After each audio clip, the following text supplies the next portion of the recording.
archer cannot shoot without his bow and arrow, but a true treasure hunter can operate without his metal detector, only by the use of his knowledge and prowess in decoding treasure codes inside. Hello lovely people over the Philippines, in Luzon, in Visayas, and in Mindanao, aking mga avid followers. Kumusta kayong lahat ngayon at sa ating mga giliw na subscribers in abroad? How are you today guys?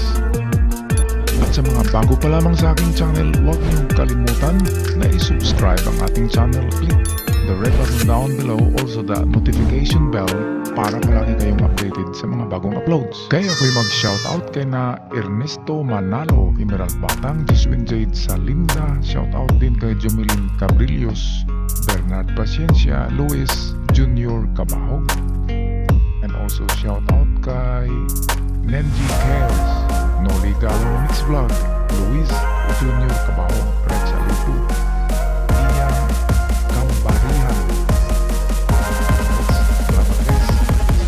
Subscribe, Elvin Valdez, Junior Boromir Miragite, Ken Chester Macarambon, Loverboy Palapan, YouTube Tabura, and shoutout Ilgis Sayo Tenda, Amul Scarlet, Pinang Valdez, Dude PX, and Ryan Vidota, Mr. Warisan, Lau, Jonathan Cardinal, and lastly kay Jane Akira. At sa mga hindi ko nabanggit na pangalan, shoutout sa inyong lahat guys. Tayo na ngayon ay magpatuloy.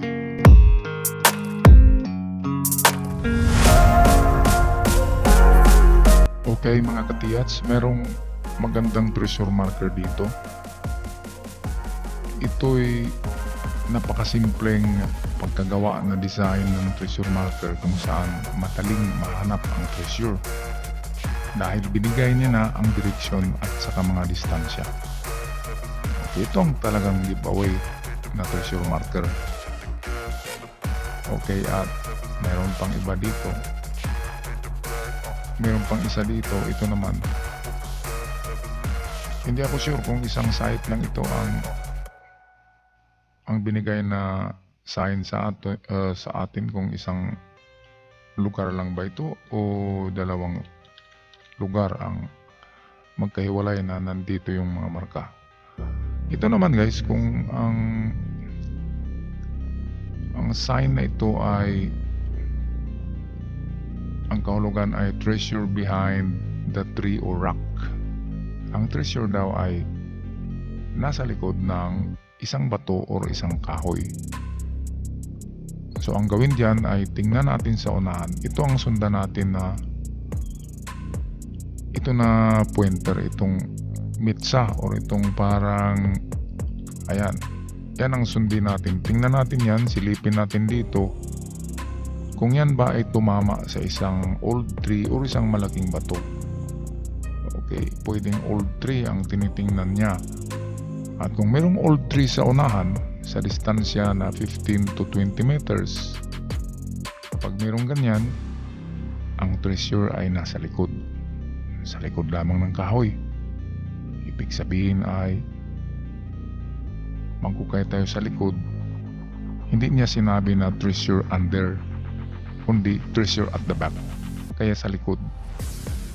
Okay, kung wala namang kahoy diyan, sabihin natin malaking bato lang na medyo bilog, ganyan. Okay, sabihin natin bato yan. Kung yan ang tinatamaan nitong linya, ang hukay natin ay sa likod pa rin ng bato. Okay, at hindi sa baba ng bato, kundi sa likod. Ibig sabihin mayroong kunting distansya, kahit 1 meter, 1 to 3 meters sa likod. Ganun din sa kahoy, 1 to 3 meters. Hindi sa baba, kasi karamihan sa baba natin hinuhukay, ang mangyari dyan ay babagsak ang bato, matutumba ang kahoy, madisgrasya tayo. Okay, kaya ang sikreto sa triangle na ito na nagsasabi na treasure at the back of the tree or rock ay yan lang ang sundan, itong direksyon na ito. Ito ang pointer niya. At itong circle, ito yung nagsasabi lang na merong item at ang item ay papunta nga doon kasi nandito ang circle. Okay, ngayon balikan natin ka-TH ang sign na ito. Bakit ko nasabi na ito'y giveaway na napakadali hanapin? Nandito na kasi, nandyan ang X. Ang sabi ng X, trace your right on target. Or kung yan ay plus, ibig sabihin ay treasure in 10 feet or treasure in 10 meters. Okay. Ngayon, nandito rin ang nagsasabi na nag-confirm itong butas na there is really a treasures. Meron talagang treasure na ibinaon, sabi ng butas. At ang nagtuturo ng direksyon ay ito. Ang V sign, yan ay invisible arrow yan. Nagaganyan yan. Meron yan dapat kasama na linya na magsasabi na siya ay arrow. Pero tinanggal nila yon para hindi natin ma-decode. Hindi ma-decode ng mga Pinoy or kung nino man. Kaya ang tinira nila ay arrowhead lang. At ang value ng arrowhead ay 5. Ang value naman ng dot ay 5 din. So meron tayong automatic 5 meters. Automatic na ito. Digging spot. In 5 meters. Pangalawang distansya niyan, kung ang sabi niya, kung itong kanyang X, kung nagsasabi siya na 10 feet or 10 meters, ang 10 feet, ang 3 feet ay 1 meter, ang 6 ay 2 meters, ang 9 ay 3 meters. Therefore, ang 10 feet ay nasa 3 meters mahigit. Kaya, pwede rin tayo maghukay sa 3 meters. Dito. Yan ang sabi dito. At kung ang X na yan ay 10 meters, hindi 10 feet. Kasi 10 feet itong 3 meters. Ang last natin na distansya na puntahan sa unahan ay 10 meters. Okay, atin muna ulitin ito. Okay, sabihin natin na dito yung 3 meters. Nandito yung 5. At panghuli na hukay natin ay 10 meters. Kung wala sa 5 and 3.